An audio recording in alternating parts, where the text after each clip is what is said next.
Petrobras é o tema da vez, é o tema demais. Essa live do quadro Análise de Ações. Vamos falar de risco político, vamos falar de petróleo, vamos comparar a Petrobras com outras empresas de petróleo globais, né? Sempre é importante comparar as empresas que a gente analisa com outras do mesmo setor.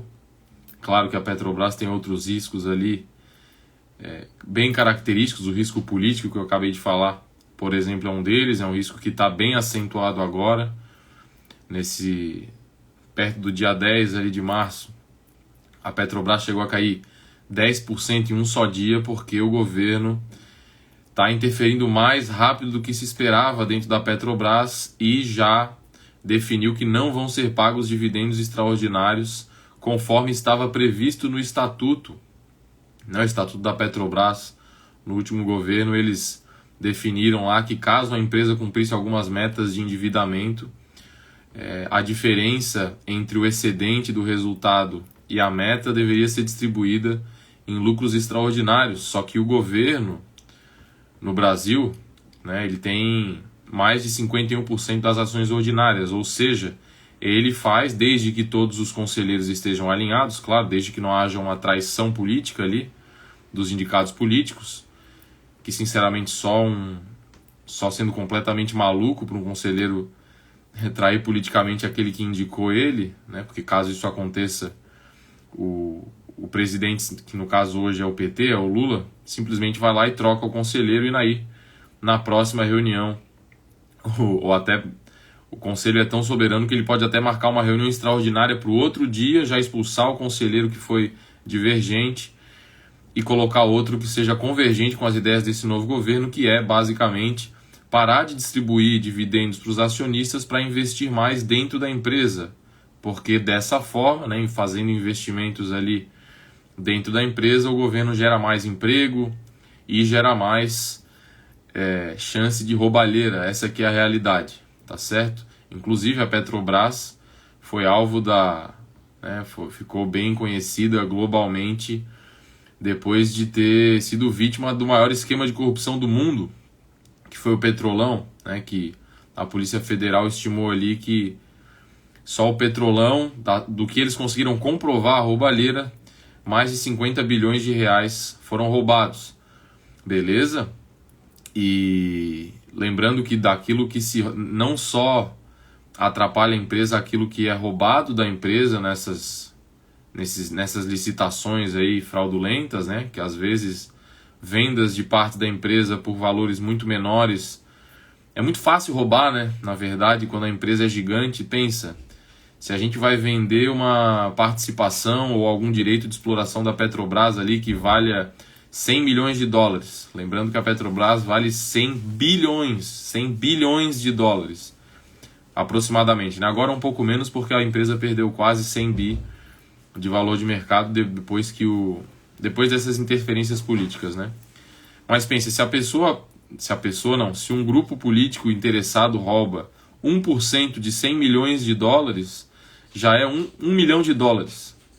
Então é muito fácil, mesmo tu roubando só uma fração ali, tu superfaturando em apenas 1%, que é muito difícil de descobrir, tu consegue roubar aí muito dinheiro, em termos absolutos, o que é capaz de ganhar aí uma eleição municipal importante, por exemplo, com 1 milhão de dólares. Tá? E imagina com 50 bilhões de reais. Tá? Então o governo, esse governo atual voltou com essa política de mais investimentos na empresa, e a resposta do mercado é justamente essa queda. Os acionistas gostam mesmo de lucro e de preferência que os dividendos sejam distribuídos o máximo possível, para tirar justamente o poder do governo de fazer falcatruas com esse dinheiro que fica ali nas reservas de lucro, que é o que o governo atual está fazendo. Está criando reservas para futuramente investir cada vez mais, e pode ser o início de um caminho que a gente já conhece, que aconteceu com a Petrobras no Petrolão ali, que o auge aconteceu no governo Dilma, onde ela acabou sofrendo impeachment. Mas foi o resultado de não só políticas como essa, mas de várias outras políticas intervencionistas do governo. Na época a Dilma estava interferindo até no custo, no valor das tarifas de energia elétrica, né, criando insegurança jurídica no Brasil. O que está sendo feito agora na Petrobras não deixa de ser uma insegurança jurídica. O próprio presidente, né, isso que foi o que mais chamou a atenção em todo esse último episódio da novela, foi que o próprio presidente da Petrobras foi contra a atuação do governo em proibir os dividendos extraordinários. Ele queria cumprir o que tinha sido combinado no estatuto interno da empresa. Aí ele foi para a reunião com o Lula falou que não foi discutido esse problema dos dividendos lá na reunião, era só sobre outras coisas, né? Aquela conversa que só trouxa acredita.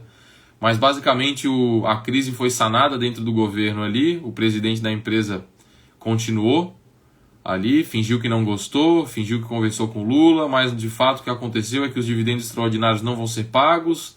A Petrobras provavelmente vai pagar cada vez menos esses dividendos extraordinários, o que faz com que, naturalmente, a empresa se torne mais arriscada. Por quê? Por que a Petrobras valorizou tanto nos últimos tempos? Justamente porque a empresa aprovou essa política de pagamento de dividendos, o que faz com que a empresa traga mais o seu valor para o valor presente. A Petrobras, a gente vai ver durante a live de hoje, né, se ela está cara, se ela está barata. A gente vai ver aqui já adiantando que os números delas estão bem bons.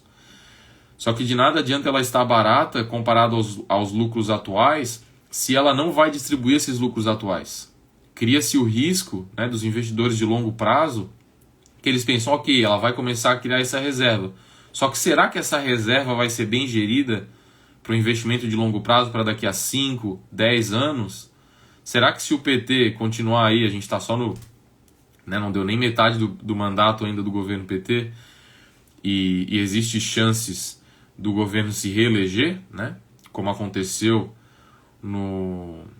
da última vez que a Petrobras começou a tomar esse mesmo rumo de aumentar os investimentos, né? Aumentar os investimentos dentro da empresa ao invés de distribuir dividendos. Então, será que daqui a 10 anos essas reservas vão ter sido bem investidas ou será que elas vão ter sido atacadas pelos políticos?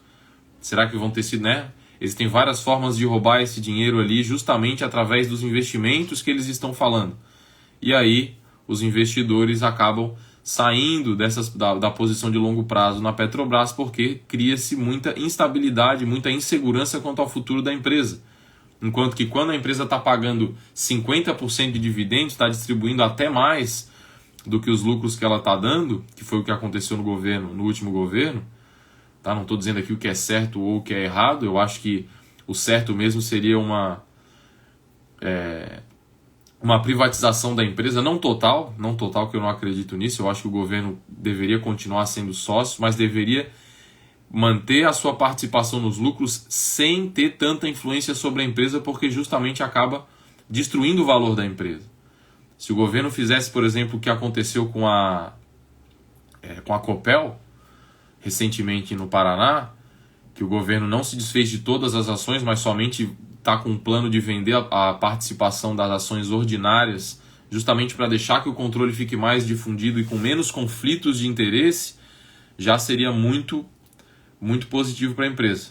Tá? Eu não sou... Muita gente é favorável que tem que privatizar tudo, né?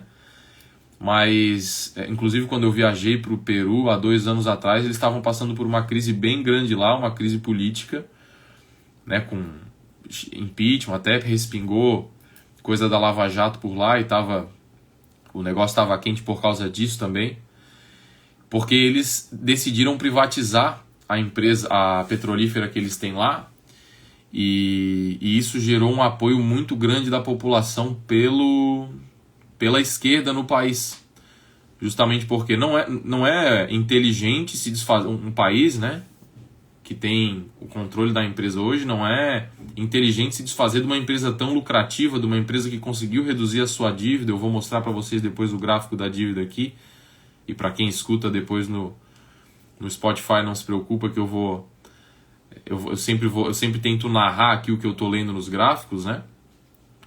Mas a empresa está com o endividamento sob controle, está dando bons resultados, e se não fosse esse infeliz acontecimento da interferência política do governo, a empresa poderia estar valendo aí facilmente R$ 50 por cota, com previsão de valer até mais, porque comparado às empresas do mesmo setor globais, né, empresas grandes, não adianta comparar Petrobras com Prio, com PetroRecôncavo ou com outras small caps de petróleo. A gente tem que comparar com as empresas grandes, né? Eu trouxe aqui Shell, Chevron, ExxonMobil, tá? E a Petrobras está bem mais barata que essas empresas justamente por quê? Porque tem o risco político, tá certo? Mas vamos falar mais disso no momento oportuno. Primeiro deixa eu saber aí, o pessoal tá chegando aí na live. Manda para mim no comentário aqui, comenta de onde que vocês são, enquanto eu bebo uma água aqui para esquentar a garganta. Da onde que vocês estão falando? Escreve aí para mim. Investem em Petrobras? Não investem? Querem investir? Não querem nem chegar perto? Estão só curiosos para saber? Manda aí. Enquanto isso, falei sobre o risco político aqui já, tá? O risco político deriva justamente da composição acionária da Petrobras. Vejam só aqui. O pessoal aí mandou de São Carlos, Governador Valadares, Minas Gerais. Mas vejam só a composição das ações ordinárias. As ações ordinárias determinam quem vota na empresa, né? Essa é a diferença principal das ordinárias e das preferenciais, tá? Outro fator que é interessante, que às vezes tem diferenciação entre as ordinárias e as preferenciais, é o tag along. Tag along é o direito do acionista minoritário vender a sua participação naquela empresa pelo mesmo preço que o controlador em caso de venda. Então, se a União, por exemplo, fosse vender aqui, né, numa situação de exercer tag along, se a União fosse vender a sua participação e dar para um outro controlador, o que é muito difícil, mas só usando como exemplo aqui, e ela fosse vender por R$50, mesmo que as ações hoje estejam valendo 36, caso a governança corporativa preveja um tag along da empresa em 100% e o controlador vendesse por 50%, nós também, como acionistas, né, caso nós fôssemos acionistas, poderíamos vender pelo mesmo preço. Tá? Isso impede que o controlador e o comprador façam manobras que prejudiquem o acionista minoritário. Tá? Então, aprendizado aqui, né? Sempre o bom das lives, o bom da galera raiz que acompanha as lives aqui são esses aprendizados. Sempre prestem atenção quando forem principalmente em empresas que podem ter alternância de controle. Né? A Petrobras, claro, aqui nada, eu não digo que nada é impossível, mas é uma coisa muito, muito, muito difícil ter uma venda de controle da Petrobras. Acho que o governo federal nunca vai fazer isso. Caso aconteça alguma privatização, vai ser no modelo, como eu falei ali, da Copel. Tá? O pessoal tá mandando aí de onde tá falando. Ó, acredito que Petrobras tem muito para corrigir. Corrigir para cima ou para baixo? O Brandon. Pessoal de Serra Negra do Norte, Rio Grande do Norte, coisa linda. Daniel, daqui a 3 anos as pessoas vão se arrepender por não comprar Petrobras agora. Só opinião minha. Olha, isso aí não tem como dizer nem quem está certo e quem está errado, né? O negócio o risco é grande. Se daqui a alguns anos, por exemplo, começar a mostrar que, por exemplo, daqui a 3 anos, 2 anos e pouco, né?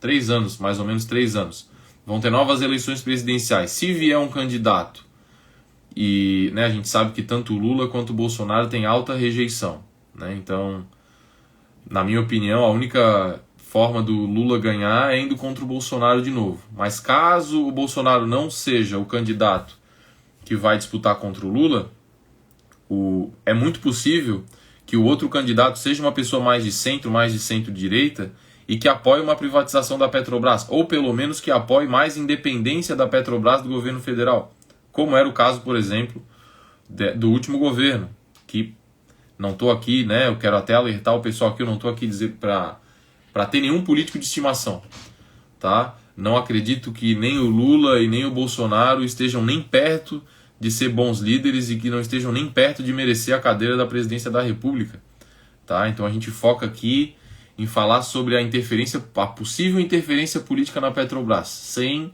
entrar muito na análise dos políticos, tá? Que eu pessoalmente não gosto de nenhum. Agora, se daqui a 2 anos vai que o Bolsonaro continue inelegível, que o candidato da direita seja um cara mais de centro, com menos rejeição, e exista uma possibilidade desse candidato ganhar as eleições, pode ter certeza que a Petrobras vai reagir positivamente. Tá? O grande problema não é só o risco político que afeta fortemente a empresa Petrobras. Existe também o petróleo, que é uma commodity altamente volátil. Então, esse risco pode tanto convergir quanto divergir. Se daqui a 2 anos vier uma perspectiva política positiva para a empresa, mais uma perspectiva positiva do petróleo, que no caso seria mais um mantimento, né? O petróleo hoje em dia ainda está numa posição muito boa para a Petrobras. Tá? O preço do petróleo, do barril do petróleo acima dos $80, deixa a Petrobras bastante lucrativa. Hoje o retorno sobre o patrimônio líquido da empresa está em 32,8%, bem alto. Tá? O resultado de 2023 foi o segundo maior da história, só não foi maior do que 22, que o barril do petróleo chegou a valer mais de $100 por um bom tempo, né? E, logicamente, uma empresa como a Petrobras, que vende muita gasolina e muito diesel, se aproveita disso, né? Então ela teve o melhor resultado ali em 2022, chegou a pagar mais de 50% em dividendos e só não disparou o preço justamente porque o que segurou a Petrobras? Por que as outras empresas de petróleo no mundo dispararam mais do que a Petrobras e continuam subindo, né, ao contrário da Petrobras? É justamente porque o risco político não convergiu. Porque se o risco político tivesse convergido a favor da Petrobras, a Petrobras teria subido mais do que as outras. Beleza? E os dividendos atuais da empresa estão em 20,1%. Ainda estão altos, tá? Ainda estão entre os maiores 10 da nossa bolsa, por exemplo, porém estão em trajetórias de queda e o governo já deixou bem claro o que ele pretende fazer ao longo do tempo. Então a grande possibilidade é do quê? É de que os dividendos caiam cada vez mais, porque o governo quer distribuir, quer destinar o lucro da empresa para investimentos, tá? Provavelmente com grandes possibilidades de ter novas roubalheiras aí na Petrobras, tá? E aí a gente tem que prestar atenção porque tem mais 2 anos desse governo pela frente. E aí, mesmo que a empresa continue dando bons resultados, esse risco político pode segurar a cotação da empresa. Beleza? O pessoal tá falando aqui. Brandon. Opa, mudou alguma coisa aqui. O que é isso? Agora voltou. De vez em quando eu vou ler os comentários aqui, arrasto pra cima, arrasto pra baixo e mudo um filtro aqui. Teve outro dia que eu fiquei com cara de palhaço aqui. Beleza.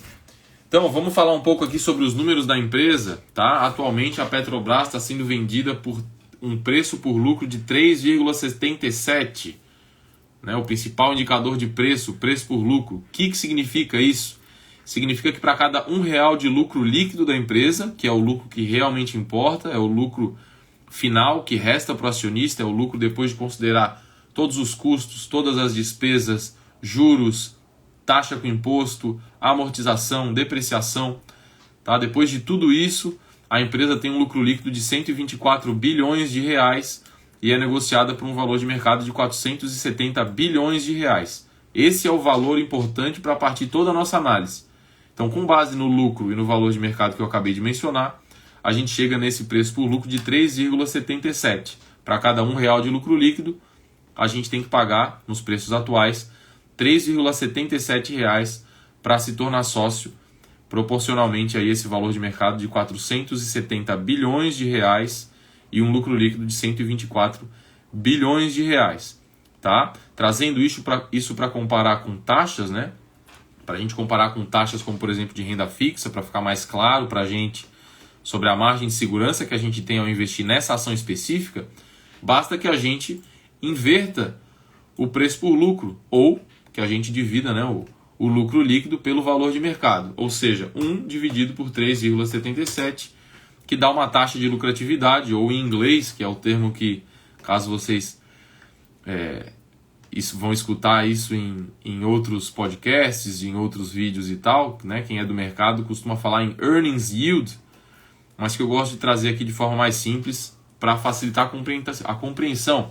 Então a gente tem uma taxa de lucratividade ou earnings yield de 26,5%, sendo que hoje os títulos públicos do Brasil pré-fixados estão pagando aí 11% mais ou menos. Tá? Então tem uma margem de segurança aqui bem boa. Porém, a gente tem que sempre lembrar, principalmente quando se analisa empresas de commodities, que o preço por lucro ou a taxa de lucratividade é uma foto daquele momento dos últimos 12 meses. Tá?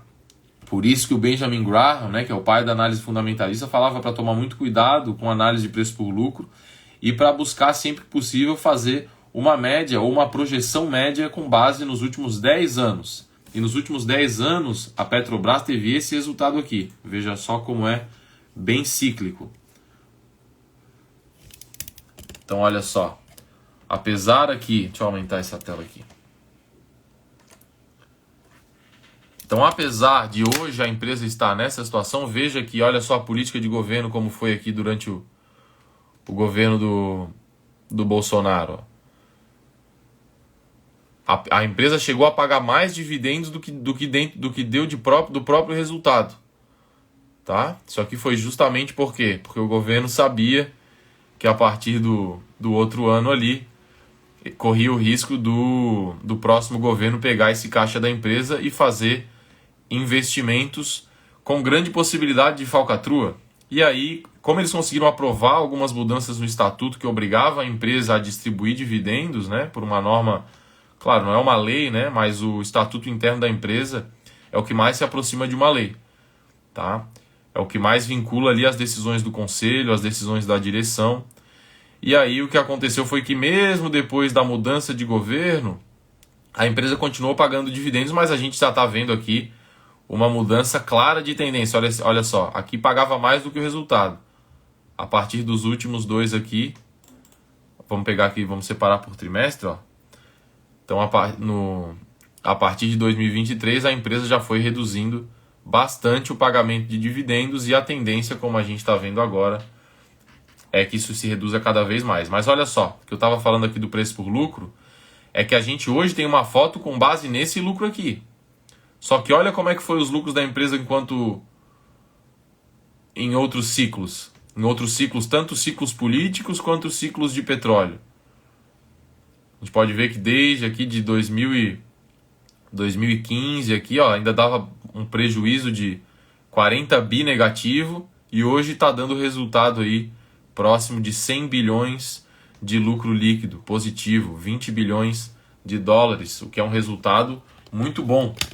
Tá? É o melhor resultado da nossa bolsa. Hoje a Petrobras é a maior empresa da nossa bolsa, tanto em valor de mercado, tá? Que está em 470 bilhões de reais, quanto em patrimônio líquido, que o patrimônio líquido da empresa... Patrimônio líquido é o ativo real, né? O valor de mercado é só uma convenção do mercado de quanto vale aquela empresa, mas patrimônio líquido é o ativo sem dívida da empresa. Tá? É o quanto aquela empresa realmente tem de patrimônio. O valor de mercado pode ser muito mais ou muito menos do que o patrimônio líquido. Então, às vezes, por exemplo, a OGX chegou a ter um valor de mercado na época do Eike Batista lá, não sei se o pessoal lembra aí, chegou a ter um valor de mercado de 100 bilhões, mas não tinha nem 10 bilhões de patrimônio. Então, na minha humilde opinião, né, quando se fala de empresas, o que realmente importa é o valor que ela tem. Claro, o valor de mercado é importante, é o quanto de valor tem na mão dos acionistas ali. Tá? Mas o patrimônio líquido nunca deve ser esquecido. Então, às vezes, a maior empresa de um país tem um valor de mercado muito grande. Por exemplo, a Tesla nos Estados Unidos também tinha um valor de mercado 40 vezes maior do que o valor do patrimônio líquido. Então, na minha humilde opinião, a pessoa deve avaliar sempre quais são as maiores empresas de um país usando o patrimônio líquido. Tá? É o patrimônio líquido que é o ativo real da empresa. Uma empresa pode ter 1 milhão de reais em ativo e pode ter 1 bilhão de valor de mercado. Nada impede. Claro, isso não acontece, eu estou exagerando, né? Mas só para mostrar como o patrimônio líquido é muito mais importante do que o valor de mercado. É por isso que, depois do preço por lucro, o segundo indicador fundamentalista mais importante é justamente o preço por valor patrimonial, tá? Que compara o valor de mercado com o patrimônio líquido da empresa. Quando são empresas de commodity, como é o caso aqui da Petrobras, esse preço por valor patrimonial ele não costuma fugir muito ali ao redor de 1, 2, certo? Por quê? Porque são empresas que estão em setores já muito consolidados e que por causa disso, principalmente a Petrobras, que tem o risco político, não ficam muito caras quando comparadas ao valor do patrimônio líquido.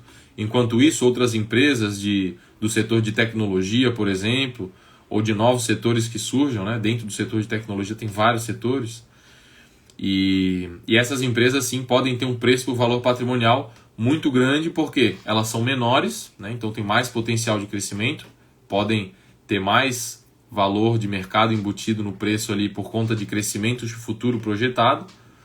É muito mais fácil uma empresa que vale 10 milhões de reais crescer 10 vezes do que uma empresa que vale 500 bilhões com B de reais, né? A Petrobras, se valer 10 vezes mais do que isso aqui, ela já vai ser uma das maiores empresas do mundo. Enquanto que uma empresa de 10 milhões de reais, ou mesmo de 10 bilhões de reais, né? Bota aí uma Sanepar, por exemplo. Se bem que Sanepar também não pode crescer tanto, né? Mas bota a Soja 3, que foi um tema de uma live aí faz pouco tempo, tá? Em que inclusive eu comecei a montar a posição nessa empresa, que tem um valor de mercado de 2 bilhões, é muito mais fácil essa empresa se multiplicar por 10 do que a Petrobras se multiplicar por 10. Tá? Então, naturalmente, a gente pode aceitar pagar mais caro pelo valor patrimonial de uma empresa pequena com alto potencial de crescimento do que uma empresa que já é gigantesca. Tá? Ao mesmo tempo, lógico, quanto menor é a empresa, maior é o risco. Assim como é mais difícil a Petrobras se multiplicar por 10, é mais difícil uma empresa com valor de mercado de 500 bilhões e a falência do que uma empresa com valor de mercado de 2 bilhões e a falência. Então tudo é pesos e contrapesos. É por isso que dentro de uma carteira de ações deve ter uma diversificação onde a maior parte das empresas sejam de valor, sejam empresas maiores, mais seguras, menos voláteis, tá? Mas também alguma parte dessa carteira pode ser destinada a empresas tanto de turnaround, que estão passando por uma situação difícil naquele momento, né? Pega a Vale, por exemplo, né? Se encaixaria tanto numa blue chip quanto numa situação que está agora sofrendo um pouco, né? Está perdendo bastante valor de mercado também. Mas também empresas de crescimento. Então, empresas de valor, empresas de turnaround e empresas de crescimento. Na minha metodologia que eu ensino para os meus alunos, eu recomendo fortemente, principalmente para investidores iniciantes, investir a maior parte da carteira em empresas sólidas, mais seguras. Não é para tentar ficar rico rápido. O objetivo é se manter vivo no longo prazo e buscar uma rentabilidade média superior à média do mercado. E a gente consegue fazer isso montando uma carteira diversificada com boas empresas, compradas por bons preços. E aí, claro, quanto mais empresas de crescimento tu colocar nessa carteira, maior vai ser a volatilidade, maior tende a ser a volatilidade dessa carteira, enquanto que quanto mais empresas que tu bota, que tem mais valor presente, que já estão pagando mais dividendos hoje em valor presente, mais essa carteira tende a ser menos volátil, menos arriscada, tá? Mais fácil é de segurar, mais fácil é de se sentir seguro, de se sentir confiante e de carregar essa carteira para o longo prazo, que aí sim a gente colhe os grandes benefícios de se investir em ações, tá? Já mostrei aqui várias empresas aqui nesse quadro. A própria Soja 3 é um exemplo, né? A Neo Energia, que eu acho que foi a primeira ou segunda live do quadro, né? Que é uma empresa que eu também tenho na carteira, que as empresas têm uma boa margem de segurança, mesmo sendo empresas sólidas que pagam dividendos, elas ainda são negociadas com uma boa margem de segurança quando comparadas às taxas que a gente consegue na renda fixa. E não podemos esquecer jamais do benefício fiscal que nós investidores temos hoje ao investir em ações, que é a isenção de pagamento de imposto de renda para quem vende menos de 20 mil reais por mês com lucro, né? Com prejuízo tu pode vender mais e não tem que pagar imposto, lógico, né? O imposto é só sobre o lucro. E os dividendos, que no Brasil ainda são isentos hoje, tanto para ações quanto para fundos imobiliários. Enquanto que se tu vai investir em renda fixa hoje, tu vai pagar no mínimo 15% de imposto sobre o lucro. tá? Isso caso tu carregue o teu título por mais de 2 anos. Por quê? Porque o imposto de renda que incide sobre a renda fixa, ele é regressivo, tá? Ele vai de 22,5% para se tu fica com aquele título por menos de 6 meses, até 15%, né? Ele vai de 22, aí fica de 0 a 6 meses, tu paga 22,5% sobre o lucro. De 6 a 12 meses, tu paga 20% sobre o lucro. Isso se tu segurar o título por esse período, né? Se tu vender o título depois de entre 1 ano e 2 anos da compra, tu vai pagar 17,5% e a partir de 2 anos tu vai pagar 15%, que é o mínimo aí da renda fixa dos títulos que não são isentos, né? Tem debêntures incentivadas aí que não cobram imposto e tal, mas eu estou falando da grande maioria dos títulos de renda fixa e principalmente do Tesouro Direto, que é a base de comparação para a gente calcular a margem de segurança do investimento em ações, beleza?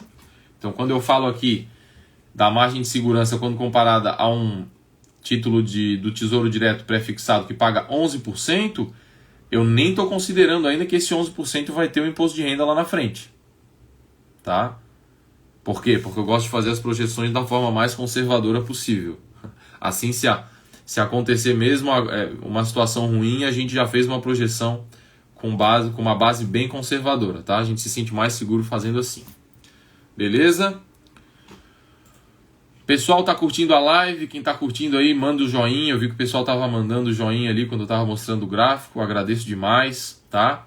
Quem curte também o conteúdo, conhece alguém que pode se interessar em investimento em ações, né? Que se identifica com a filosofia aqui do meu perfil, que é visão de sócio, né? Estratégia utilizada pelos grandes investidores. Citei aqui já hoje Benjamin Graham, mas também Joe Greenblatt, Peter Lynch, Philip Fisher, Warren Buffett, claro, né? Warren Buffett, que é aprendeu diretamente com o Benjamin Graham, trabalhou junto, né? Foi aluno do Benjamin Graham. E, enfim, recomende aí para os amigos. O objetivo aqui é sempre trabalhar pela educação financeira. É um conteúdo gratuito, 100% independente. Então vale bastante a pena, tá? Quem puder ajudar, manda aí. Deixa eu voltar para o meu roteiro aqui, para não perder o fio da meada. Às vezes eu vou falando aqui, eu vejo a oportunidade de ensinar alguma coisa, como por exemplo essa parte do imposto regressivo, tá? E eu não perco a oportunidade. Assim a gente vai agregando cada vez mais aprendizados, mesmo que não tenha tanto a ver, né, com a Petrobras, mas a gente vai voltando aqui para a trilha. Fala aí, Vitor, José de São Paulo, grande José, um abraço, cara. Vamos comparar então com as maiores empresas de petróleo do mundo. Se o pessoal souber de alguma outra aí, pode mandar que a gente compara também. Eu separei aqui ExxonMobil, Chevron e Shell. O site que eu utilizei para buscar essas empresas para comparação foi o Status Invest.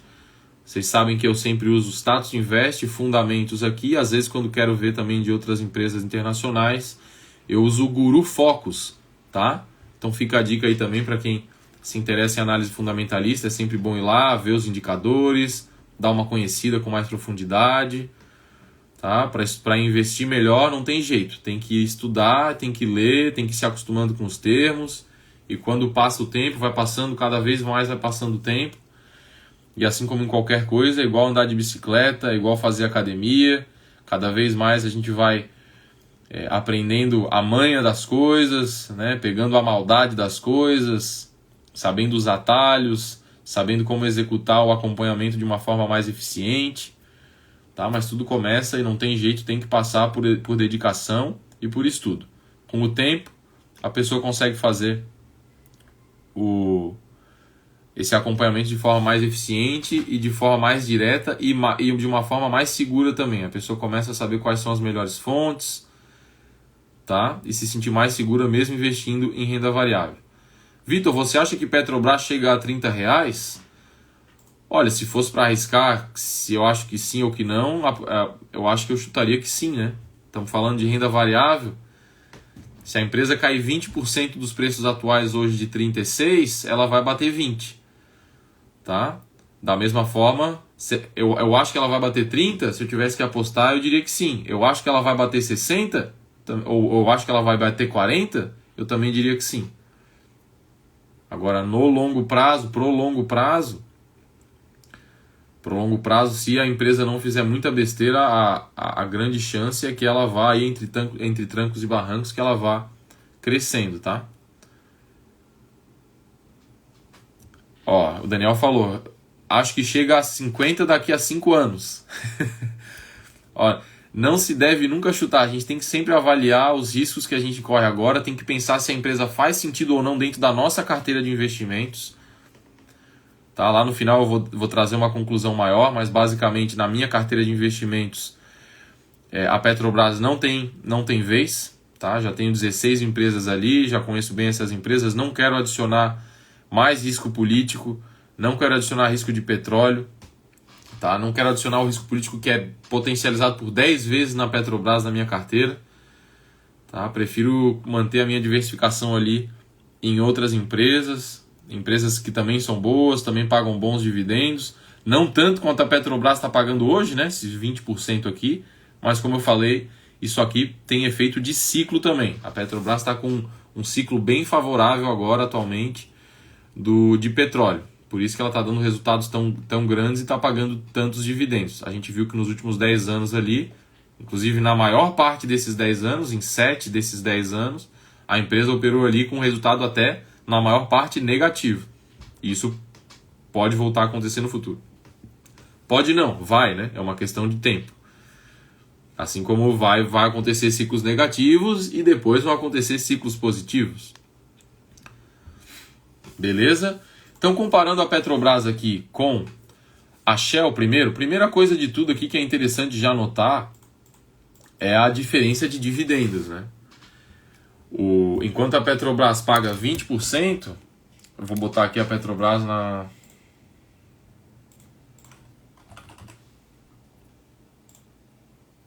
Subiu 1,5 hoje. Então, enquanto a Petrobras... Vocês veem aqui, ó, Enquanto a Petrobras hoje está com dividend yield de 20,04% nos últimos 12 meses, veja só como estão os pares internacionais. ExxonMobil, 3,25%. Chevron, 3,94%. Shell, 3,84%. E outra coisa que é importante lembrar disso aqui, enquanto que os dividendos no exterior são taxados em 30% direto na fonte, aqui no Brasil a gente ainda tem a isenção total de dividendos, ou seja, a gente paga 0% para receber dividendos das empresas nas quais a gente investe. Isso se aplica também aos fundos imobiliários, tá? Então a gente aqui no Brasil tem um incentivo muito grande para investir em empresas pagadoras de dividendos. E mesmo se a taxação dos dividendos for aprovada nessa reforma tributária, que é o que estão falando por aí, mas que já falaram 10 mil vezes e até hoje não aconteceu, mesmo se passar, o que se fala hoje é uma taxa de 10% a 15%, ainda melhor do que a grande maioria dos países desenvolvidos aí, tá?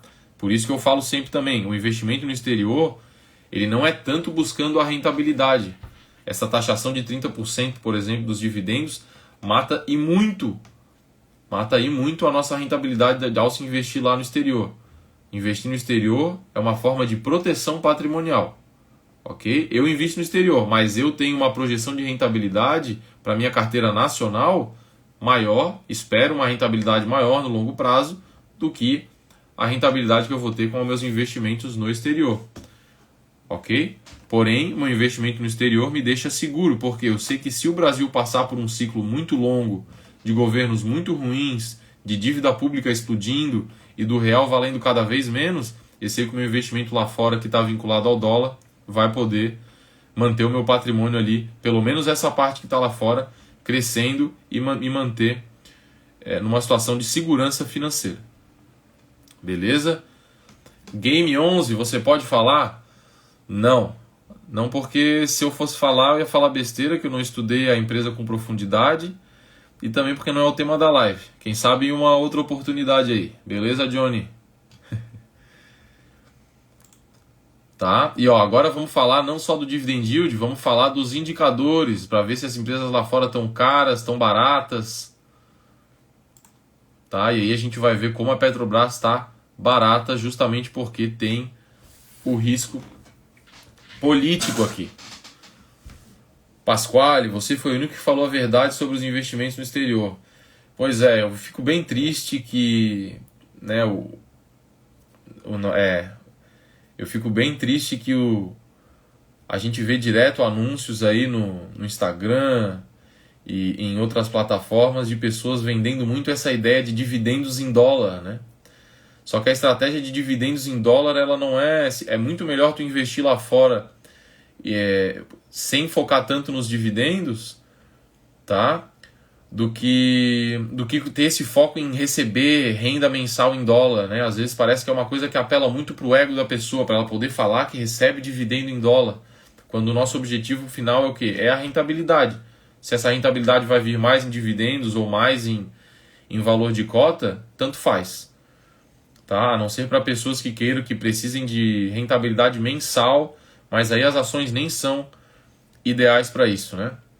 Então, para quem quer, a melhor forma de extrair renda de investimentos é com certeza investir em ações e fundos imobiliários pagadores de dividendos. Quem precisa dessa renda recorrente mensal, aí nem as ações mais suprem isso, né? Aí quem vai suprir essa necessidade mensal de caixa são os fundos imobiliários, tá certo? Que daí são ideais para as pessoas que já estão com mais idade, mais próximas da fase de usufruto, mais próximas da fase de aposentadoria, que já vão usar essa grana do investimento para pagar os boletos do mês, né? Os nossos boletos mensais aí. Beleza? Vamos falar dos indicadores agora aqui para a gente ver agora sim o que está barato, quem que está mais barato e quem que está mais cara. Então olha só, Petrobras aqui, fechamento de hoje já atualizado, um preço por lucro de 3,49, o que leva a um earnings yield de 28,65%, uma taxa de lucratividade de 28,65%. Considerando hoje um pré-fixado pagando em torno de 11%, vamos dar 11%, vamos dar essa colher de chá para calcular a margem de segurança. Eu gosto sempre de calcular a margem de segurança de forma conservadora. Joga 11%, então joga isso aqui dividido por 0,11 e a gente tem aí menos 1, né? 160% de margem de segurança da Petrobras com o preço por lucro de hoje. Lembrando que é uma empresa cíclica e a foto de hoje a gente está se baseando num dos melhores resultados da história da empresa. Tá? Então não é para achar que isso aí vai se repetir para sempre. Olha só como é que é o resultado da empresa aqui nos últimos 10 anos. Olha só. Olha o ciclo aqui. Agora está aqui, está no ciclo de bonança. Mas quem investe na empresa hoje, o investidor não pode investir olhando só a foto desse resultado aqui. Ela tem que saber de todos os possíveis riscos. Tá? Inclusive, ó, tá caminhando para baixo aqui. Não se sabe o quão para baixo vai ser, nunca se sabe. Os riscos envolvem isso aqui, a continuação disso aqui. Se a empresa vier a partir do ano que vem voltar a subir e tiver resultados cada vez melhores, bom para o acionista. Porém, quem é que vai afirmar para ti com certeza o que vai acontecer? Ninguém. Até porque quem afirmar para ti que sabe o que vai acontecer está mentindo. Ninguém sabe o que vai acontecer com o petróleo, ninguém sabe o que vai acontecer na política. Por isso que a gente tem que fazer o quê? Diversificar entre várias empresas de diferentes setores. Tá? Quantas empresas? Eu diria 12 empresas, mira no número 12 ali, de 12 a 16 empresas, tá? Com base aí no estudo realizado pelo Joe Greenblatt, que eu não sei se é 97% agora, mas ele, com base nesse estudo do Joe Greenblatt, no livro dele, que é Como se tornar um gênio do mercado, ele fez esse cálculo de diversificação, né? Até que ponto vale a pena tu diversificar em ações, e ele chegou nesse número aí de 16 ações, que é um número que tu minimiza já em mais de 90%, eu acho que é 97%, não quero afirmar com certeza aqui, mas algo em torno ali de 95% do teu risco de mercado ele está diversificado quando tu tem 16 empresas. E a partir de 20 empresas ali, até 16 empresas para cima, cada empresa também tu tem que pensar que tu tá botando mais um custo de acompanhamento ali. Para tu investir com segurança em ações, tu tem que conhecer as tuas posições.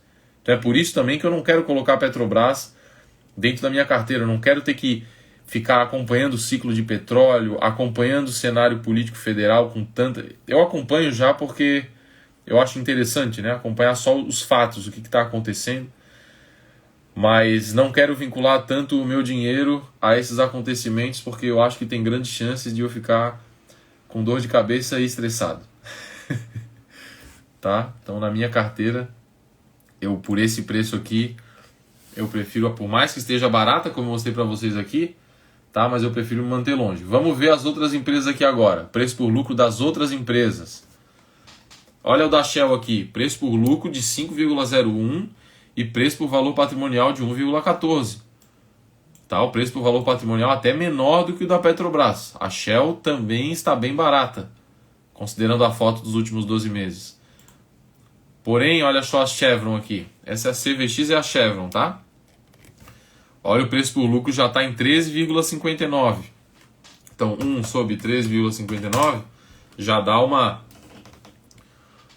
taxa de lucratividade de 7,35% ao ano, menor do que a taxa do nosso tesouro. Porém, aqui a margem de segurança não deve ser comparada, lógico, com o nosso título do tesouro, né? Mas sim com as taxas do exterior, certo? Então lá fora, hoje, as taxas de juros botam uns 5% aí, que seja, ainda está um pouco maior do que a taxa de juros se tu fosse pegar e fazer um empréstimo para o governo dos Estados Unidos. Vamos ver aqui quanto é que tá. Vamos ver. 10-year US Bond. Vamos ver quanto é que tá aqui. Ó. Esse aqui é quanto tá pagando o título de 10 anos dos Estados Unidos hoje, em dólar. 4,24%. Olha que loucura, gente, isso aqui. Isso aqui é a escravidão financeira do Brasil. O pessoal não deve acompanhar muito isso, mas eu acho bem interessante. Porque enquanto no Brasil a gente pode ter investimento pagando IPCA mais 5,8, aqui não tem IPCA nada. Aqui é a taxa bruta, é o pré deles, é o pré-fixado. 4,24. Se a inflação for 5, já era a tua rentabilidade. Tá? Sendo que os Estados Unidos hoje ainda são mais endividados, né, em termos de dívida líquida PIB do que o Brasil. Tá? A gente vê até governos da Europa que até pouco tempo atrás pagavam negativo para quem emprestasse para eles. Aí eu realmente não entendo. Não entendo. Tá? E vários governos aí, até de Grécia, Itália, que são altamente endividados, pagando bem menos juros do que o próprio Brasil. Tá? Então hoje, mesmo ali na renda fixa, IPCA mais 5,8% é uma ótima rentabilidade. Tá? Se quer garantir a segurança para 2045, eu não botaria a mão no fogo para dizer que o Brasil vai ou não vai pagar, mas para 2029, IPCA mais 5,8%, quem é bem iniciante nos investimentos quer dar o primeiro passo da forma mais segura possível, garantindo IPCA mais 5,8%, é muito bom. Tá? Lá fora não tem essa molezinha. Lá nos Estados Unidos, se for pegar as TIPS deles, que são como se fossem os nossos títulos de IPCA+, ela paga CPI mais 1, o CPI é o IPCA deles, né? Paga IPCA mais 1, certo? Vamos ver a próxima aqui, ExxonMobil. Também preço por lucro em 12, preço por valor patrimonial em 2,22. Então a gente pode ver aqui que entre elas a Petrobras é sem dúvida a mais barata, né? A que mais chegou perto aqui foi a Shell, que tem um preço por lucro de 5, uma taxa de lucratividade de mais ou menos 20%, mas a Petrobras, mesmo assim, bem mais barata e também pagando muito mais dividendos. Uma pena que a gente não tem segurança nenhuma quanto à continuidade de pagamento de dividendos aqui, justamente por causa da interferência política que eu já citei e já conversamos aqui. Beleza? Vamos para o roteirinho aqui. Vamos mostrar o resultado da empresa então? falar do resultado da empresa? Ah, galera, olha só, depois aqui, não sei se vocês têm interesse, eu achei no G1 uma reportagem, tá? Que ela é bem explicativa aqui do que aconteceu. Ela fala a história toda, traz essas coisas que eu falei para vocês aqui, ó, dos dividendos extraordinários, ó, mostra o que estava previsto no estatuto, mostra do rolo que deu do presidente da Petrobras, que foi contra o governo, ele defendeu que a empresa pagasse os dividendos extraordinários, inclusive se reuniu com o Lula, muita gente achou que ele ia cair por ter ido contra o governo, mas foi tudo um joguinho de cena. Eu acredito que está tudo sendo... Sinceramente, eu acredito muito que eles fazem um teatrinho para o mercado, tá? Fazem um teatro, não só o ministro da Fazenda, o Haddad, que o mercado gosta, né? Conheço, de uma forma geral, gosta do Haddad, tá? Ele fala bem, se comunica bem com o mercado, mas de fato ele não consegue o que ele diz defender junto com o presidente. E daí, tanto ser um cara que fale bem, um cara que fale mal, eu sinceramente não sei, tá? O fato não muda nada, o fato é, o presidente botou quem ele quis no conselho e o conselho aprovou o fim dos dividendos extraordinários e vai aprovar cada vez mais investimentos dentro da própria empresa, porque a filosofia desse governo é aumentar o gasto de capital para gerar mais emprego, tá? E também aumentar a roubalheira, a chance de roubalheira. É muito mais... É impossível tu roubar o dividendo, né? O dividendo tu deposita o dinheiro da empresa na conta do acionista. Enquanto que se tu quer investir dinheiro da Petrobras, quer construir refinaria, quer investir em estudo para descobrir mais poços de petróleo, se tu aumenta 1% ali em um investimento que é de 100 milhões, tu já ganha 1 milhãozinho ali para tu investir nas tuas eleições, que tanto tem uma vindo agora, nas municipais agora, vindo em outubro desse ano, quanto daqui a 2 anos também vão ter novas eleições. E aí quem está no poder hoje se estimula a roubar, né? Se estimula a conseguir mais dinheiro, porque, lógico, quanto mais dinheiro tu tem para fazer uma campanha, maior é a tua chance de emplacar os políticos que tu gosta ali, para cuidar do dinheiro público, que no fundo, o dinheiro público de quem é o dinheiro público? Meu, teu, é o nosso dinheiro, tá? Nunca se esqueçam disso. Tá? Então depois eu vou deixar aqui para quem tiver interesse, eu vou deixar ali, na verdade eu não sei, não vou me comprometer a deixar nos stories ali, ó, mas procurem por esse título aqui no G1, ó. Petrobras, 2 pontos, entenda a polêmica dos dividendos. Tá? Foi uma notícia de 11/3 de 2024, uma notícia recente, que tem um resumo bem legal ali para quem quiser saber mais sobre essa história da interferência do governo e na mudança no pagamento dos dividendos extraordinários que estavam previstos no estatuto da empresa. Beleza? Resultado agora, só falando aqui do último resultado, que é importante a gente ver não só a foto, mas também para onde está indo, né? Então eu separei aqui algumas páginas. Primeiro aqui eu queria mostrar como o Brent mudou, né? O preço do barril de petróleo, tanto o preço do barril de petróleo quanto o dólar também. Então a Petrobras é uma empresa exportadora. Olha só, indicador de dívida, aqui a gente pode ver, dívida líquida dividida sobre o EBITDA ajustado. Muito bom indicador, abaixo de 1, tá? Isso aqui foi a empresa melhorou muito depois de 2015 ali, onde chegou a ser a empresa mais endividada do mundo. Ela tornou isso o foco dela, destinou uma grande parte do lucro para diminuir dívida e conseguiu. Porém, de 2022 para 2023 teve um aumento. Por quê? Não tanto pelo aumento da dívida, mas sim pela diminuição do EBITDA.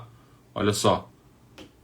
Em 2023, o EBITDA, que é o lucro operacional, em inglês significa Earnings Before Interests, Taxes, Depreciation and Amortization.